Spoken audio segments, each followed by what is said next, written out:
জি sir. Amit ধর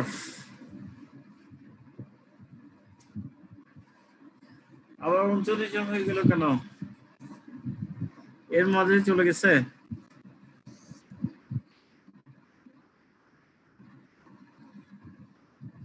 screen দেখা যাচ্ছে? Yes sir. জি স্যার। হ্যাঁ, সবগুলো পুতুল দেখতেছি আমি।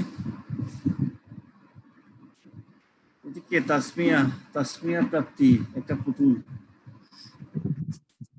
আচ্ছা শোনো, তোমরা কার্ড পাইছো? Yes sir. জি স্যার। কোন কার্ড চলতেছে তোমাদের?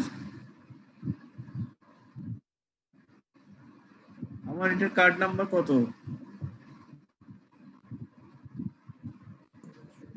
কার্ড পেয়ে লাভটা কি হলো? কার্ড নাম্বারে জানো না? স্যার কার্ড 1 চলতেছে। এটা কার্ড 1। 1 নাম্বার কার্ড 15 তোমার 15 15 আইটেম কয়টা আছে?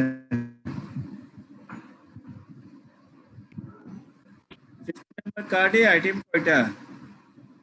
10টা মেবি বা 15। 10টা আইটেম দেখে বলো।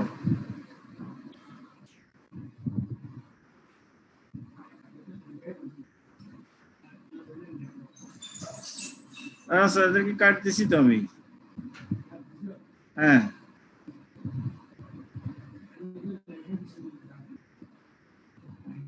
ওই কার্ড শেষ 5টা। কিন্তু আমরা কার্ড ফাইনাল নিব। আমরা আইটেম নিতে পারি আর না পারি, আমরা কিন্তু কার্ড ফাইনাল নিব।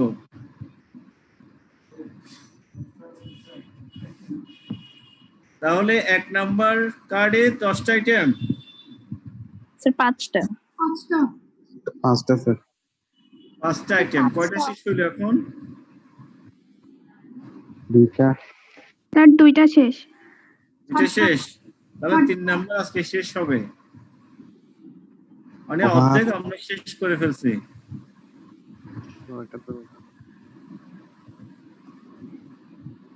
শেষ হয়েও হলো না শেষ। বড় করে বলো, যা খুশি বলতে পারো, কিন্তু বড় করে মতো শেষ মানে আর একটু স্যার তাড়াতাড়ি হয়ে যাচ্ছে না সবকিছু। শেষ হয়েও হইল না শেষ। শেষ হয়েও হইল না শেষ কেন? কারণ কার্ড ফাইনাল নিলেই শেষ হয়ে যাবে। কার্ড ফাইনাল নিলেই শেষ হয়ে হইল না শেষ হবে। কার্ড ফাইনাল কেমনে নিবেন? অনলাইনে কিভাবে কার্ড আমরা তো এখনো ফাইনাল কপি দিই নাই। সবকিছু একটু তাড়াতাড়ি হচ্ছে। অনলাইনে কিভাবে কার্ড ফাইনাল নিব এটা আমরা তোমাদেরকে জানাবো। অনলাইনে কার্ড ফাইনাল নেওয়া যায় না? কার্ড ফাইনাল কেমন? স্যার আমাদের তো রিটেন হয়, প্রপও ভাইভা হয় হয়। আমরা দিব স্যার একটু দীর্ঘ দিয়ে যাইলে পারো 1 না। ঘন্টা টাইম দিব সাপোজ। স্যার আর ভাইভা তো কিভাবে কার্ড ফাইনাল দিব? স্যার আমাদের প্রপারও প্রেসার 1 to 1 আমরা সব ওইদিকে রেডি করে রাখছি। তোমরা পরীক্ষা যখন দিবা তখন বুঝবা কিভাবে পরীক্ষা দিতে হয়। ওইদিকে স্যার স্যার এখনো আমাদের হয় নাই। এদিকেরটাও হবে না ওদিকেরটাও হবে না স্যার। প্রফের পড়া ভালো করে করতে পারবো না। জি স্যার। কি পড়া? স্যার ফার্স্ট প্রফে ফার্স্ট প্রো ফার্স্ট প্রফের গুলো ভুলে গেছি স্যার। একদম বললেই তো হবে এখন। ফার্স্ট প্রফ ভুলে গেছো? স্যার বলে যাচ্ছে আর কি যে প্রেসার তাহলে এখন। কেমনে? তুমি তো ফাইনাল ইয়ার উঠতে ফার্স্ট প্রফ পুরোটাই তুমি যখন ফাইনালি প্রফে যাবা, সার্জারি যখন পড়বা, সার্জারির সময় আবার অ্যানাটমিটাই মনে রাখতে হবে। এখন ফার্স্ট ইয়ার থেকে থার্ড ইয়ার উঠতে তুমি অ্যানাটমি ভুলে গেছো, ফার্স্ট প্রফ দাও নাই এখনো। আচ্ছা, আমাদের এখন টপিকস হচ্ছে multifactorial etiology of disease, theory of disease causation. খুব স্যার শর্ট। কার্ড ফাইনালে স্যার বাইবা হবে না? জি ভাইবা হবে।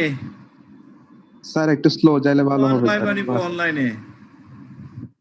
স্যার আমরা তো আইটেম ছিল আমাদের পড়া বইস পড়া বুঝবো কিভাবে? স্যার আপনার সামনে দেওয়ার ইচ্ছে ছিল। আমার সামনে আমাকে এই যে এখন অনলাইনে দেখে দেখে স্যার বই ছাড়া কার্ড দিব কিভাবে? যে আমরা যেগুলো দিচ্ছি আমরা এগুলো থেকে জিজ্ঞেস করবো, আমরা এটার বাইরে কোনো প্রশ্ন জিজ্ঞেস করবো না।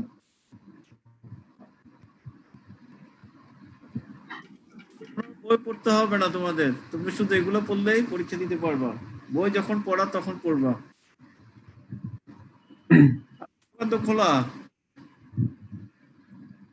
স্যার আমরা তো রেড জোনে আছি। রেড জোনের নাম কি?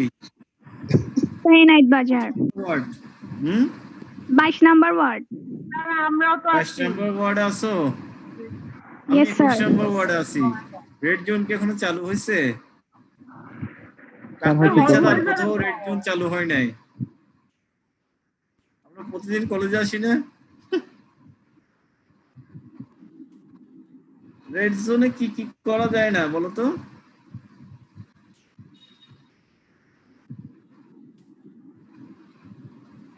সরকারি স্বাস্থ্যবিধি স্যার যেগুলো নিষেধ করছে স্যার ওগুলা আর কি স্যার? সরকারি স্বাস্থ্যবিধি সমস্যা হচ্ছে তোমাদেরকে ভালো করে চিনি না তো, রাস্তাঘাটে কি কি ঘুরতেছে ওইটাও বুঝতেছি না। আর নাহলে স্যার ও একটা মাস চিনেন, দেখলেই চিনবেন। পথে-ঘাটে ধরাই দিতাম কে কে বিধি মানতেছো। স্যার ও একটা মাস 6 মাস ধরে পড়তেছে স্যার। সমাজ ধরে করতেছে, সে তো বাসা থেকে বের হওয়ার কথা না। সে মাস্ক পরবে কেন? বাসার ভিতরে মাস্ক পরে থাকার দরকার নাই। স্যার দরকারে বের হতে হয় স্যার। জি, সরকারে যখন বের হইতে হয় তখন গিয়ে আন্দরকিল্লা বইয়ের দোকান সব খোলা আছে, বইটা কিনে নিবেন। এটা দরকার না? মাল্টিফ্যাক্টরিয়াল ইটিওলজি অফ ডিজিজ, একটা ডিজিজের অনেকগুলো কজ থাকতে পারে। আমরা যখন পৃথিবীতে যখন মানুষ আসলো তখন মনে করা হয়তো কি এসব অসুস্থতাগুলো হলো জিন, ভূতের আসর, খারাপ বাতাস, খারাপ গ্রহ নক্ষত্র, এগুলো চিন্তা করা হতো। এরপর মানুষ যখন আস্তে আস্তে সভ্য হওয়া শুরু করলো, যখন প্রথম কলেরার জীবাণু আবিষ্কার হলো, তখন মানুষ বলছে কি প্রত্যেক রোগের পিছনে একটা করে জীবাণু আছে। এবং তখন আবিষ্কার হলো কি জার্ম থিওরি। জার্ম থিওরি যখন আবিষ্কার হলো তখন সবার মাথায় ঢুকে গেল প্রত্যেক ডিজিজের জন্য একটা করে জীবাণু দায়ী। তখন একটা অ্যান্টিবায়োটিক আবিষ্কার হওয়া শুরু করলো। এটা হচ্ছে 18 শতকের শেষের দিকে। একটার পর একটা অ্যান্টিবায়োটিক যখন আবিষ্কার হচ্ছে, জার্ম থিওরি অফ ডিজিজ একদম মানুষের মনে জায়গা করে নিল যে প্রত্যেক ডিজিজের পিছনে একটা করে জার্ম আছে। এরপর আরো যখন আগাতে শুরু করলো মানুষ সভ্যতার সাথে সাথে, তখন আসলো নন কমিউনিকেবল ডিজিজ গুলো, ডায়াবেটিস, হাইপারটেনশন, ক্যান্সার, এগুলো যখন আসছে তখন দেখা যাচ্ছে এগুলোর পিছনে কোনো জীবাণু খুঁজে পাওয়া যাচ্ছে না। তাহলে নন কমিউনিকেবল ডিজিজ যখন আবিষ্কার হলো তখন বলা হচ্ছে জার্ম থিওরি অফ ডিজিজও তাইলে ভুল। প্রত্যেক ডিজিজের পিছনে তখন জার্ম থাকবে না, অন্যান্য কারণও হতে পারে। টিউবারকুলোসিসের ডিজিজের নাম কি? মাইক্রোব্যাকটেরিয়াম টিউবারকুলি, জীবাণু। তাহলে মাইক্রোব্যাকটেরিয়াম টিউবারকুলি দিয়েই আমরা ধরে নিতাম আগে শুধুমাত্র টিউবারকুলোসিস হয়, কিন্তু এখন বলছে মাইক্রোব্যাকটেরিয়াম টিউবারকুলির সাথে সাথে তার যে এনভায়রনমেন্টাল ফ্যাক্টর গুলা, তার যে লিভিং কন্ডিশন এবং আদার্স, এগুলো সবগুলাই একটা ডিজিজ হওয়ার জন্য ফ্যাক্টর। তখনই আসলো মাল্টিফ্যাক্টরিয়াল ইটিওলজি অফ ডিজিজ। মাল্টিফ্যাক্টরিয়াল ইটিওলজি মানে কি? ইটিওলজি মানে হচ্ছে কজ। মাল্টিফ্যাক্টরিয়াল ইটিওলজি মানে একটা ডিজিজের জার্ম ছাড়াও অন্যান্য যে কজ গুলো আছে, এটা হচ্ছে মাল্টিফ্যাক্টরিয়াল etiology of disease.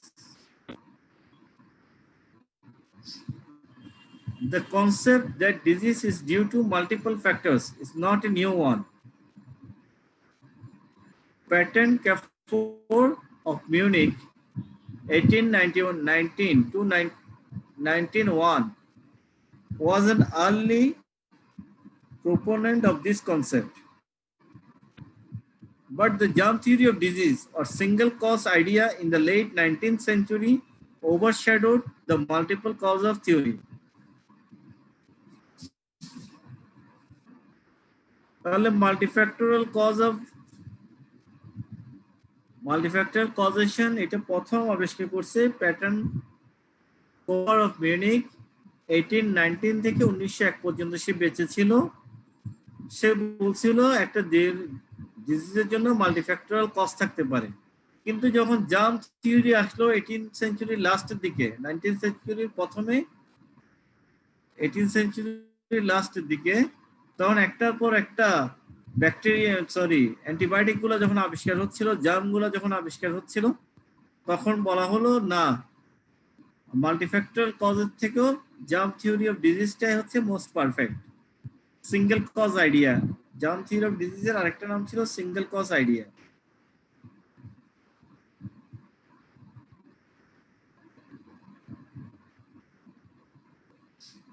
As a result of advances in public health এর অ্যাডভান্স সাথে সাথে chemotherapy, antibiotic and vector control communicable diseases begin to decline, only to be replaced by new types of diseases. The so-called modern disease of civilization, lung cancer, coronary heart disease, chronic bronchitis, mental illness.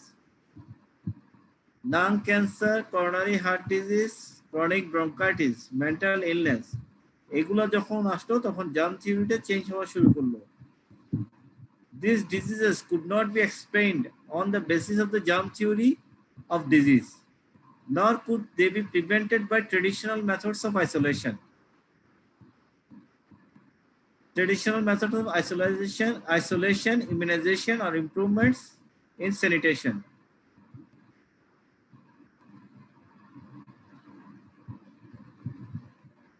The realization began to dawn that the single cause idea was an oversimplification and that there are other factors in the etiology of disease: social, economic, cultural, genetic, psychological, which are equally important.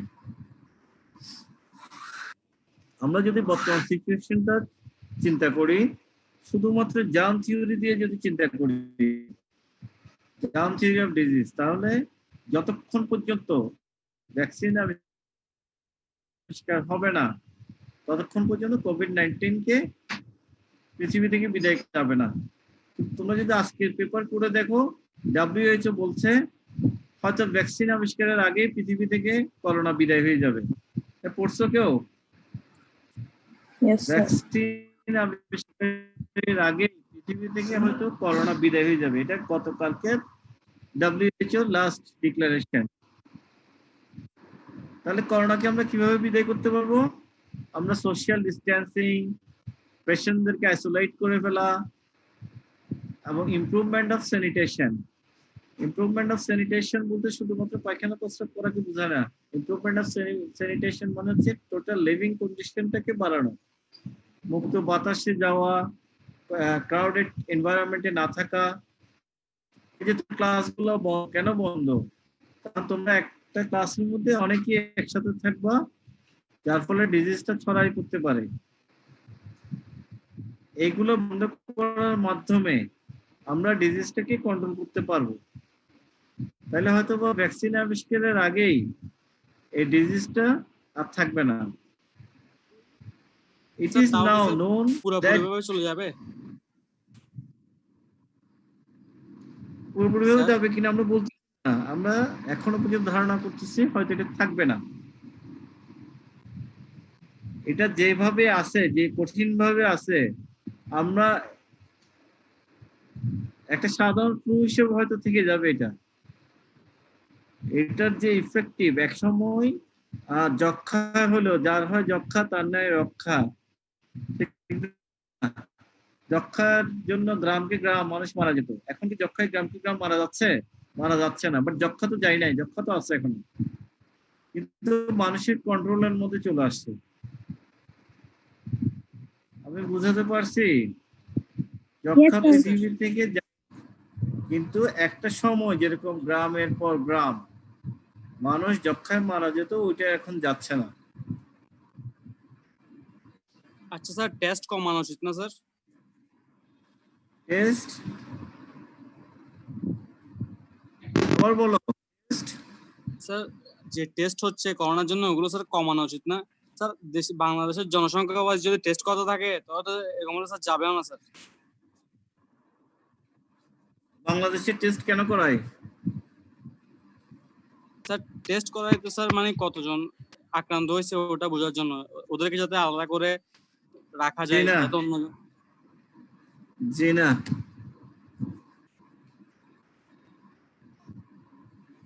তোমাকে একটু আগে iceberg of disease করালাম না? Yes sir. Of ডিজিজে কি বলছে? শুধুমাত্র টিপটা আমরা দেখতেছি, একটা যে বিশাল সাবমাস কোশ্চেন আছে এটা দেখতেছি না, আমরা টেস্ট করে শুধুমাত্র টিপটা দেখবো, টিপটা দেখে আমরা আনসার করার জন্য। এই মুহূর্তে বাংলাদেশে এখন যখন প্যান্ডেমিক সিচুয়েশন, এই সিচুয়েশনে জ্বর হলেই সিমটম দেখা দিলেই তাকে করোনা পজিটিভ, কোভিড পজিটিভ বলতে হবে, তার টেস্ট হোক আর না হোক, ঠিক আছে? কারো টেস্ট করলো, পিসিআর টেস্ট করছে, পিসিআর টেস্ট তো 100% রেজাল্ট 100% অ্যাকুরেট হয় না। Yes sir. তাহলে পিসিআর টেস্টে কি? এটা হচ্ছে আরটিপিসিআর, রিয়েল টাইম পিসিআর, এটা র্যাপিড টেস্ট না।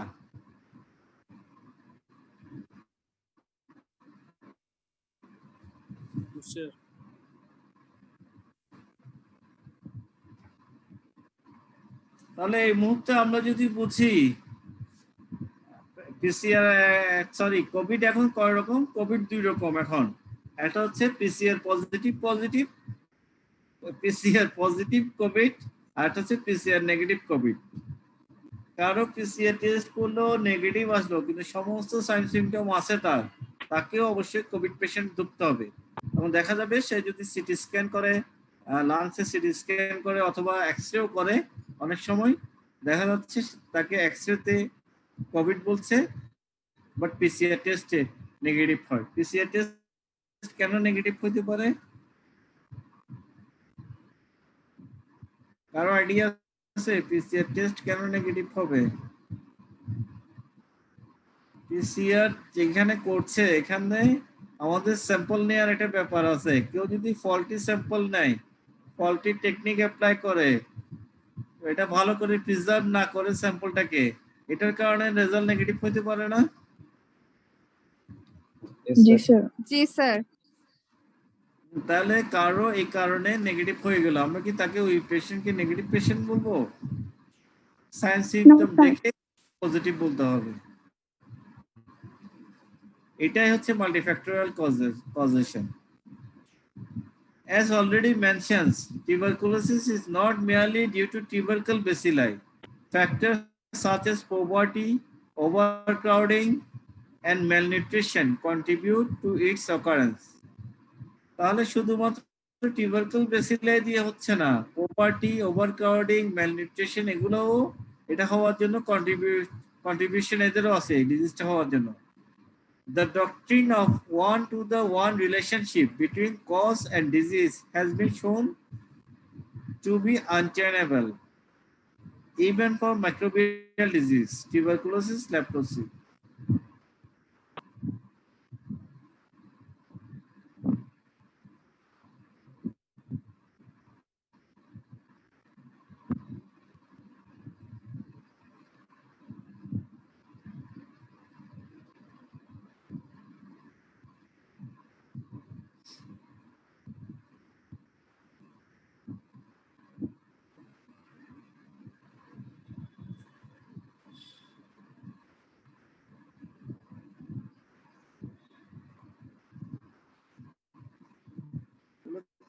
বেশি ইম্পর্টেন্ট না,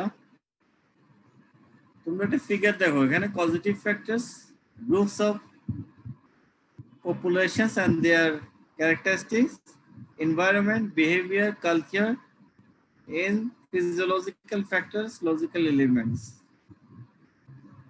If we get the presence and adapted an advanced model of the triangle of epidemiology, this new model includes in all factors, all facets of the communicable communicable disease model and take its more relevant. খুব বেশি important না। বিভিন্ন এগুলোর নাম জিজ্ঞেস করে এগুলো just নাম জানলে হবে। This model of disease causation was suggested by McMahon and Post in their book Epidemiologic Principles and Methods. This model is ideally suited. খুব ভালো, কেউ যদি এগুলো পারো তাকে জিজ্ঞেস করবে ওয়েব অফ কজেশন কি, জার্ম থিওরি অফ ডিজিজ সম্বন্ধে জিজ্ঞেস করবে। জার্ম থিওরি অফ ডিজিজটা কি? For long man was groping in darkness about the causation of disease. অনেকদিন মানুষ জানতো না একটা ডিজিজ কেন হয়। Several theories were advanced from time to time. সময়ের ব্যবধানে অনেকগুলা থিওরি আসছে to explain the disease of causation and Indians, the theory of contagion, the miasmatic theory, which attributed disease and noxious air and vapors, and theory of spontaneous generation. এই যে মানুষের মনে অনেকগুলো theory ছিল তখন, যে খারাপ বাতাস থেকে হচ্ছে, নক্সিয়াস এয়ার, অ্যাট্রিবিউটেড ডিজিজ, অনেক সময় বলতেছে বাষ্প থেকে হচ্ছে, অনেক সময় বলছে স্পন্টেনিয়াস জেনারেশন, নিজে নিজে হয়, নিজে নিজে ভালো হয়ে যায়।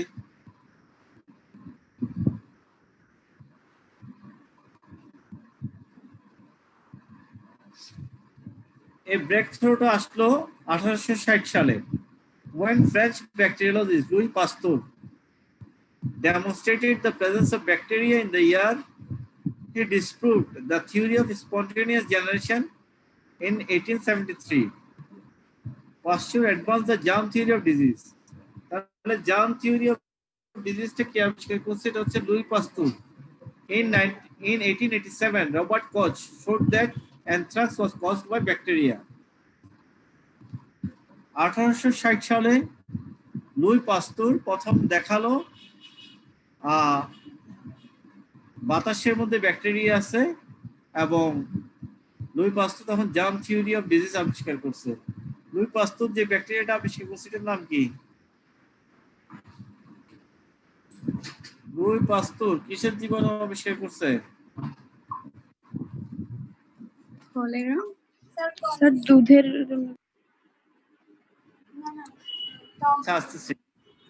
1887 সালে Robert coach anthrax caused by a bacteria. Therefore, the discoveries of Pasteur and Koch confirmed the germ theory of disease. It was the golden age of bacteriology.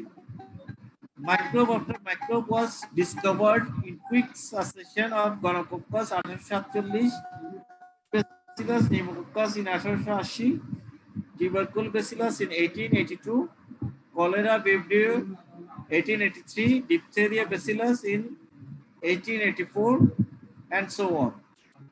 খেয়াল করে দেখো 1860 সালে যখন লুই পাস্তুর আবিষ্কার করলো ব্যাকটেরিয়া, এবং উনি প্রথম অ্যান্টিবায়োটিক আবিষ্কার করলো, এরপর আবিষ্কার করলো রবার্ট কোচ অ্যানথ্রাক্সের জীবাণু। পাস্তুর আর কোচ যখন এটাকে কনফার্ম করলো ব্যাকটেরিওলজি, এরপর একটার পর একটা ডিজিজ গুলো আবিষ্কার হচ্ছিল। গনোকক্কাস ব্যাকটেরিয়া আবিষ্কার হলো 1847 সালে, টাইফয়েড ব্যাসিলাস, নিউমোকক্কাস এগুলো 1880, টিউবারকুলোস ব্যাসিলাস 1882, কলেরা ভিব্রিও কলেরা আবিষ্কার হচ্ছে 1883, আর ব্যাসিলাস ডিপথেরিয়া ব্যাসিলাস 1884। একটার পর একটা ব্যাকটেরিয়া গুলো তখন আবিষ্কার হলো, তখন জার্ম থিওরিটা আরো পাকাপোক্ত হলো। These discoveries and host others at the turn of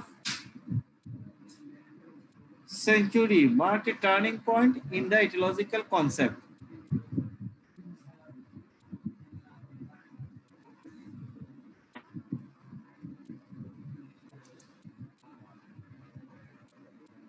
The germ theory of disease came to the forefront, supplementing the earlier theories of disease causation.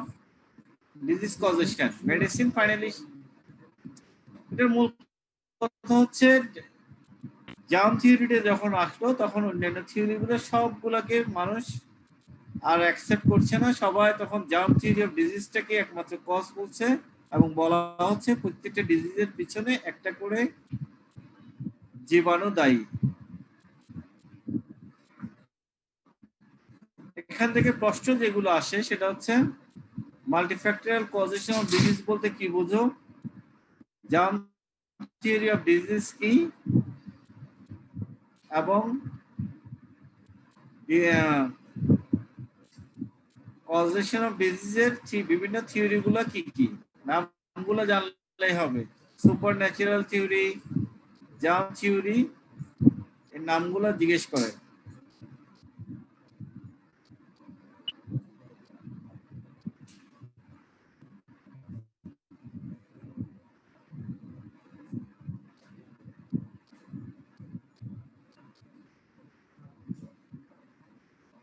ওদের কারো কোনো কোশ্চেন আছে?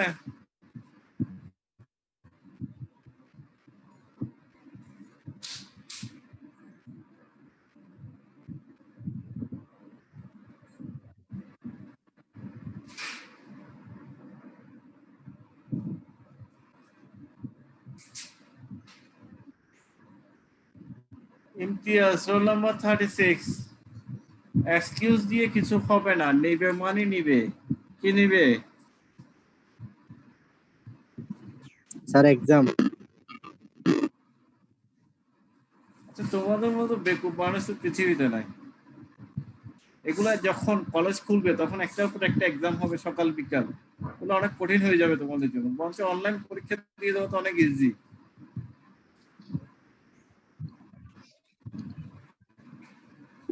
অনলাইন পরীক্ষা দেওয়া অনেক ইজি না? কিছু কিছু হালকা করে রাখো।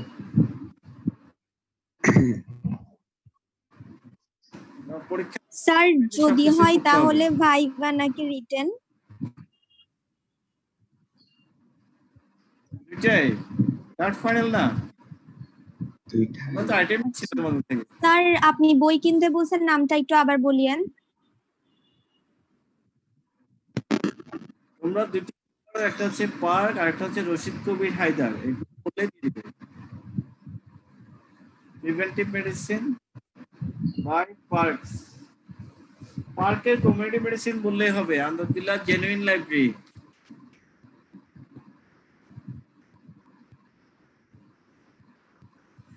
আচ্ছা, তোমাদেরকে আমি একটা বুক লিস্ট আজকে দিয়ে দিব। জি স্যার। জি স্যার। কাকে দিব? জি স্যার, জি স্যার। স্যার বেলাল স্যার না হলে মনিটরকে কাউকে দিলেই হবে। বেলাল তো নাই, বেলালের তো নানা মারা গেছে। আফনানকে দিলে হবে। স্যার আফনানকে দিলে হবে। তোমাকে দিলে হবে।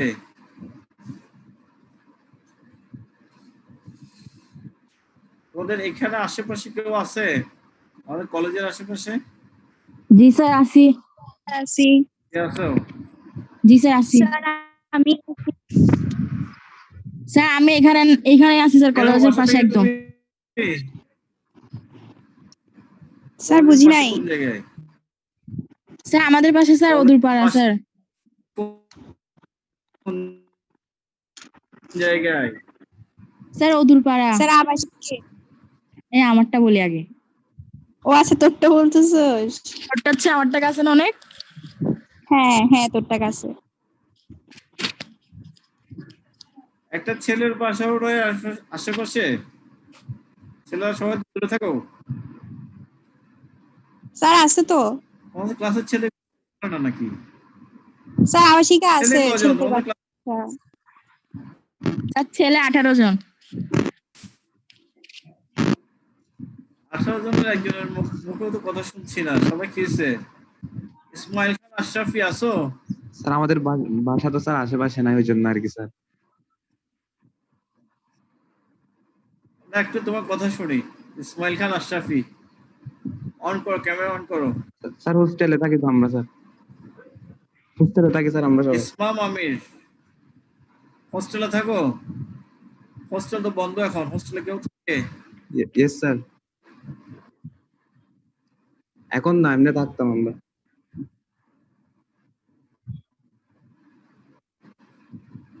আচ্ছা, অনেকক্ষণ হয়ে গেছে, আমরা এখন ক্লাস শেষ করছি। হ্যাঁ, জাস্ট একটাই আমাদের ক্লাস শেষ। তোমাদের এই মুহূর্তে আছে 46। কোন 4 জন নাই?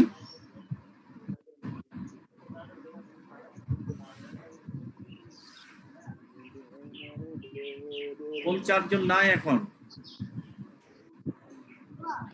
হ্যালো একজন তো বেলাল, আর 3 জন স্যার, রোল 28। 28। জি স্যার। তারপর হচ্ছে 37।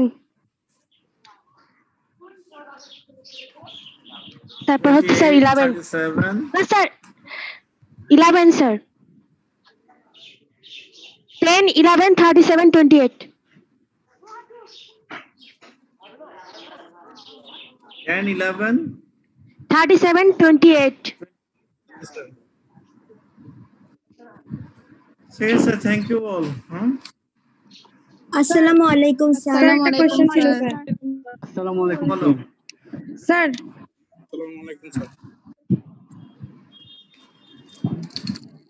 স্যার কোশ্চেন আছেন? করো, কার কোশ্চেন আছে? হ্যাঁ হ্যাঁ, স্যার যখন কলেজ খুলবে তখন স্যার আমাদের আগে প্রফ হবে নাকি স্যার থার্ড ইয়ারের এই এক্সাম গুলো হবে? তোমাদের প্রপটা হবে মেডিকেল ইউনিভার্সিটির আন্ডারে। ঠিক আছে, মেডিকেল ইউনিভার্সিটি এখন টোটালি বন্ধ। মেডিকেল ইউনিভার্সিটির যে অফিস, ওখানে বিআইটিডি তে করোনা টেস্ট হয়, এটা তো জানো সবাই। ফৌজদারহাট যেটা বিআইটিআইডি, ওখানে করোনা টেস্ট হয়।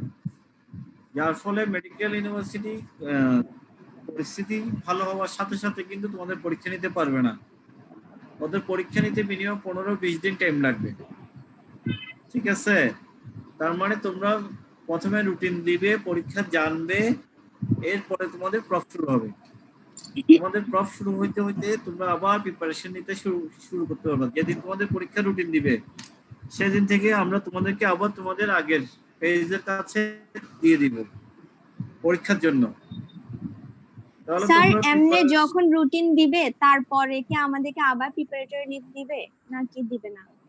না না, তোমাদের পরীক্ষা রিলেটেড হয়তো তোমাদের স্পেশাল কিছু ক্লাস নিতে পারে, যেগুলো পরীক্ষা রিলেটেড, সাজেশন দেওয়ার জন্য। কয়দিন পাবো আমরা রুটিন দেওয়ার? আমার তো মনে হয় মিনিমাম 15 দিন পাওয়া। আমরা তো আগে থেকে জেনে যাব, আমাদের কলেজ আগে থেকে জেনে যাবে। ঠিক আছে, তোমাদেরকে তখন জানাই দেওয়া হবে। স্যার তাহলে এখন থার্ড ইয়ার ফার্স্ট টার্মটা কি প্রফের পরে হবে নাকি তার আগেই হয়ে যাবে? এখন প্রফ যদি নভেম্বরে হয় তাহলে তো ফার্স্ট টাইম আগে হয়ে যাবে। স্যার ওইটাও অনলাইনে? তো অনলাইনে। স্যার সেশনটা নাকি বাড়াবে শুনলাম। সেশন বাড়ালে তো তোমাদের বেতনও বাড়বে। তোমরা কেন সেশন বাড়াবো?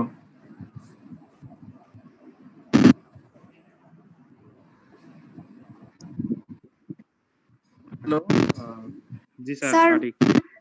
তোমাদের কলেজ তোমাদেরকে মে 2021 এ সেকেন্ড প্রফের ডেট দিবে। তোমরা যদি পরীক্ষা দিতে না পারো তাকে নিজেকে ডিফল্টার বলা হবে। স্যার অন্য মেডিকেল কলেজ যদি পরীক্ষা না দিতে পারে তো আমরাও কি দিতে পারবো? অন্য মেডিকেল কলেজেও পরীক্ষা দিয়ে দিবে, সব সময় পরীক্ষা দিয়ে দেয়। আমাদের ডক্টর মেহরনেসা কিন্তু চিনো না? জি স্যার। জি স্যার। ডক্টর মেহরনেসা একবার যখন ফাইনাল প্রফ দিছে তখন সে এবং তার একজন বান্ধবী শুধু 2 জন পরীক্ষা দিছে, বাকি চিটাঙ্গে আর কেউ দেয় নাই। মানে সবাই ডিফল্টার হয়ে গেছে 6 মাস। শুধু 2 জনে পরীক্ষা দিছে বলে ওই পরীক্ষাটা হয়ে গেছে। এখন আর ওই দিন নাই যে একটা প্রফ কেউ না দিলে অন্যরা দিতে পারবে না। এখন তোমার কলেজ কিন্তু পরীক্ষা নিয়ে নিবে, এবং তোমার কলেজে যদি 2 জনও বসে, 1 জনও বসে, আর তোমাদের বসবেই, কারণ আগের ডিফল্টার আছে না, আগের ডিফল্টাররা তো বসে যাবে। জি স্যার। এমন কিছু হবে না যেটাতে তোমাদের অনেক বড় লস হবে। তোমাদের কলেজ তাহলে কি স্যার শুধু আমরাই চিটাগং এ পরীক্ষা দিব, পুরো চিটাগং এ আর কেউ প্রফ দিবে না, এরকম হবে? চিটাগংয়ে তো সবাই অনলাইন ক্লাস করছে, চিটাগং অনলাইন ক্লাস করছে না এরকম কেউ আছে? স্যার থার্ড ইয়ার তো অন্য কোথাও শুরু হয় নাই মনে হয়। তাই নাকি? শুরু হয়নি তেমন কোথাও। কোন স্কুল থেকে পাস করছো তুমি? আমার সাথে কে কথা বলছিল এখন? স্যার কয়েকজন একসাথে বলতেছিল। হুম? স্যার বেশ কয়েকজন একসাথে কথা কথা বলছি বলতেছিল। না, যে প্রশ্ন করছো তার উত্তর দিচ্ছি। স্যার আমি মনে হয়। তুমি কে? তোমার নাম কি? স্যার আনিকা।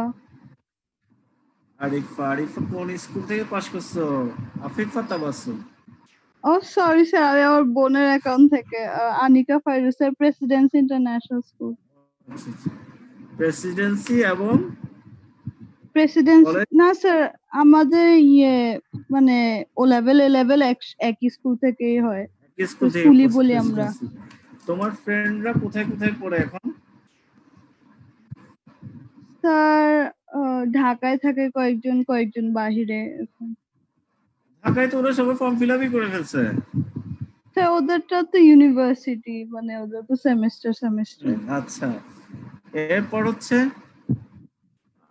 এই চিটাং এর আর্মি মেডিকেল কলেজে পড়ে এরকম কার আছে?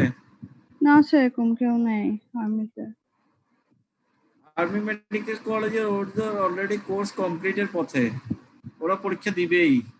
ওদের যদিও আলাদা, মা ও শিশুতে ক্লাস হচ্ছে, চিটাং মেডিকেল কলেজ ক্লাস নিচ্ছে।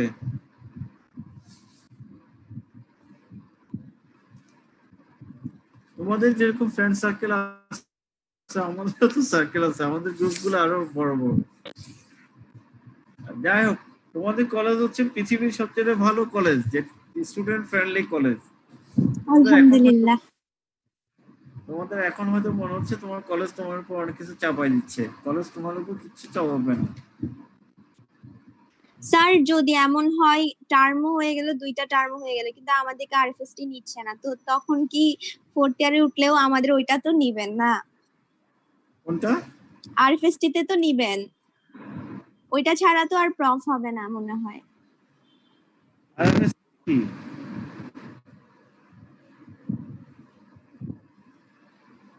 আরএফএসটি মানে কি?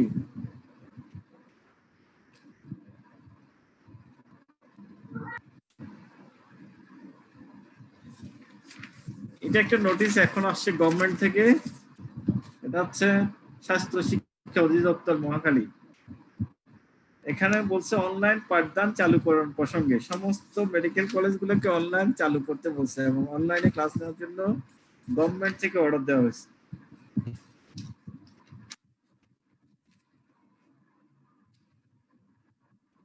আরএফএসটি মানে হচ্ছে রেসিডেন্সিয়াল ফিল্ড সাইট ট্রেনিং। এখন আর এটা বলা হয় না, এখন বলা হয় সিওএমই, কমিউনিটি ওরিয়েন্টেড মেডিকেল এডুকেশন। আরএফএসটি সময়ের সাথে সাথে মানে আরএফএসটি সাধারণত হয় জানুয়ারিতে, আমরা আশা করতেছি জানুয়ারিতে হয়তো দেশের পরিস্থিতি ভালো হয়ে যাবে। আরএফএসটি হয়তো আগের মতো না হলে একটু শর্টকাটে হবে, কিন্তু আরএফএসটি হবে। ঠিক আছে, থার্ড ইয়ারে যে দুইটা জিনিস, একটা হচ্ছে আমাদের ফরেনসিকে যেটা হয় পোস্টমর্টেম। স্যার ওটা শর্টকাট না, লং কাটই লাগবে। কি হবে? আরএফএসটি শর্টকাট কেন, লং কাটই চাই আমরা। লং কাট তোমাদের জন্য হবে না কি? তোমরা হেল্প করলে সবকিছুই হবে। আরএফএসটি শর্টকাট মানাল তালুকদার, তাহলে ওটাও হবে, সমস্যা নাই। আচ্ছা এগুলো নিয়ে তোমাদের চিন্তা করতে হবে না, এগুলো আমরা চিন্তা করবো। তোমরা মনে করবো আমরা আছি তোমাদের জন্য। স্যার ওয়ার্ড গুলো যে মিস যাচ্ছে ওগুলোর কি হবে? সেটাই বলছি, মেডিকেলের সবচেয়ে বড় জিনিস হচ্ছে ওয়ার্ড এবং পেশেন্ট ম্যানেজমেন্ট। তাহলে ফিফথ ইয়ারে যারা আছে আমাদের কলেজে তো আজকে থেকে আমাদের ব্লক পোস্টিং শুরু হচ্ছে, হয়তো মেডিকেলের 4th ইয়ার 5th ইয়ার ওদের রেগুলার ক্লাসে শুরু হয়ে যাবে। গভর্নমেন্ট যেভাবে আগাচ্ছে হয়তো আগামী মাস থেকে 4th ইয়ার 5th ইয়ারের রেগুলার ক্লাস শুরু হয়ে যাবে। তোমাদের ক্লাসে হয়তো বা শুরু হয়ে যাবে ওই 3 ফুট দূরে দূরে বসতে হবে আর কি, মাস্ক পরে 3 ফুট দূরে দূরে বসতে হবে। দেশ কিন্তু নর্মালের দিকেই যাচ্ছে, নর্মালের দিকে যাচ্ছে, যেভাবে আগাচ্ছে সেটা হচ্ছে কোভিডও থাকবে, কোভিডের পাশাপাশি লাইফও চলতে থাকবে। শিক্ষা প্রতিষ্ঠান খুলতেছে না কেন? শিক্ষা প্রতিষ্ঠান খুলতেছে না, বাংলাদেশের বড় বড় শিক্ষা প্রতিষ্ঠানগুলো সবগুলো হোস্টেলে থাকে ওরা।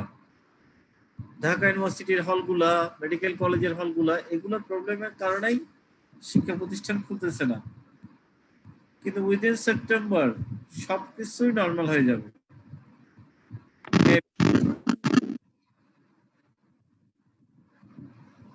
তোমরা এখন তোমাদের প্রিপারেশন নিতে থাকো, এগুলো নিয়ে তোমাদের টেনশন করার কোনো কারণ নাই। কি হবে না হবে আমরা তোমাদেরকে যে শর্টকাট পড়ালেখা করাচ্ছি এইভাবেই আগাও।